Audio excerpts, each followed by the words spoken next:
கௌரி அம்மாவை நம்ம நல்லா அவமானப்படுத்திட்டோம், அவங்களுக்குள்ள ஒரு குற்ற உணர்ச்சி இருக்கும், அந்த குற்ற உணர்ச்சியை வச்சு தான் வழியில குறுக்கிடாத மாதிரி பண்ணிடலாம் அப்படின்னு தான் விஷவள்ளி நல்லாவே திட்டம் போட்டு வேணும்னே நல்ல வார்த்தை பேசுற மாதிரி கௌரி அம்மாவை தேடி வந்து உட்காந்துக்கிட்டு, அண்ணி என்ன இன்னுமா அண்ணன் நீங்க கெட்டவன்னு நினைச்சுக்கிட்டு இருக்கீங்க, என்ன பார்த்தா உங்களுக்கு பாவமா தெரியல அப்படின்னு ஒண்ணுமே தெரியாத குழந்தை மாதிரி வந்து பேச ஆரம்பிச்சா. அவன் நினைப்பு என்னன்னா, அமுதா இப்பெல்லாம் தெரிஞ்சுட்டா ரொம்ப நல்லவளா மாறிட்டா, நாம பண்ணதான் தப்புன்னு நல்ல விதமா பேசுவாங்க அப்படின்னு எதிர்பார்த்தா.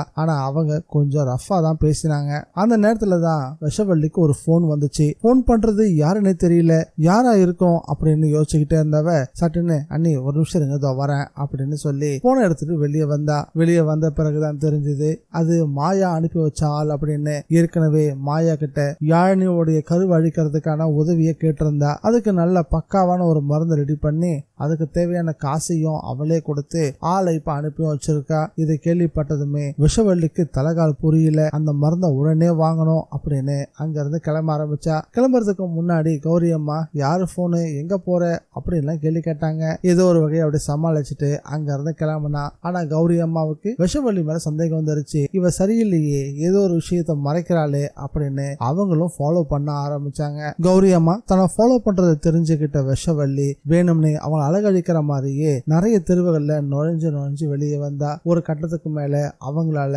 விஷவள்ளிய ஃபாலோ பண்ண முடியல. விஷவள்ளிய தவற விட்டுட்டாங்க, எங்க போனானே தெரியல அப்படின்னு நினைச்சுக்கிட்டு அவங்க வீடு நோக்கி போகவும் செஞ்சாங்க. நல்ல வேலையா அண்ணியோட கவனத்தை திசை திருப்பிட்டோம் அப்படின்னு எந்த இடத்துக்கு அந்த ஆள் மருந்து கொண்டு வந்திருந்தானோ அந்த இடத்துக்கு போகவும் ஆரம்பிச்சாங்க. போனதுமே அவன் மருந்தை கொடுத்தான். அதை வாங்கிட்டு வீட்டுக்கும் வந்து சேர்ந்தாங்க. இந்த மருந்தை எப்படி கொடுக்கறது, எதுல கலந்து கொடுக்கறது அப்படின்னு யோசிச்சுட்டு இருக்கும் போதே யாழினி தனக்கு மாங்காய் சாப்பிடறதுக்கு ரொம்ப ஆசையா இருக்கு அப்படின்னு கேட்கவும், யாழினி நீ கவலையப்படாத, உனக்கு நான் செஞ்சு தரேன் அப்படின்னு வேக வேகமா கிச்சனுக்கு போனா. கௌரி அம்மாவுக்கு ஏற்கனவே விஷவள்ளி மேல பலமான சந்தேகம் வந்துருச்சு. அவ வீட்டுக்குள்ள வந்ததுல இருந்து என்ன பண்றா ஏது பண்ணன்றத அவங்க ஃபாலோ பண்ணிருக்கணுமா இல்லையா, அவங்க ஃபாலோ பண்ண மாதிரியே தெரியல.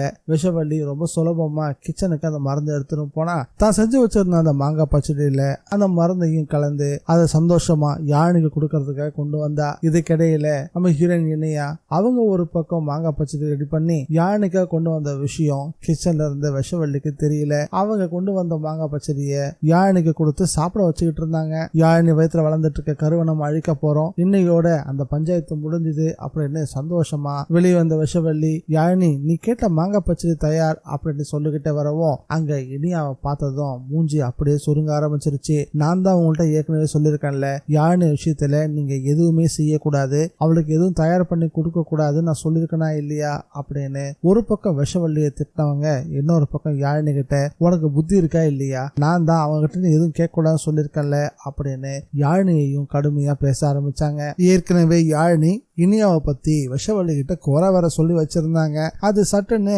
விஷவள்ளிக்கு ஞாபகம் வரவும் இதுதான் சரியான நேரம், யாழினியை நல்லா தூண்டி விடுவோம் அப்படின்னு சொல்லி யாழினியை தூண்டி விடுற மாதிரியே பேசவும் ஆரம்பிச்சா. அதை கேட்டதுமே யாழினியோட முகமும் மாற ஆரம்பிச்சது. இந்த வீடியோ பிடிச்சிருந்தா லைக் பண்ணுங்க, ஷேர் பண்ணுங்க. டிஎன்விஜி ரிவ்யூவை மறக்காம சப்ஸ்கிரைப் பண்ணி வச்சுக்கோங்க. மீண்டும் அடுத்த வீடியோல சந்திக்கலாம்.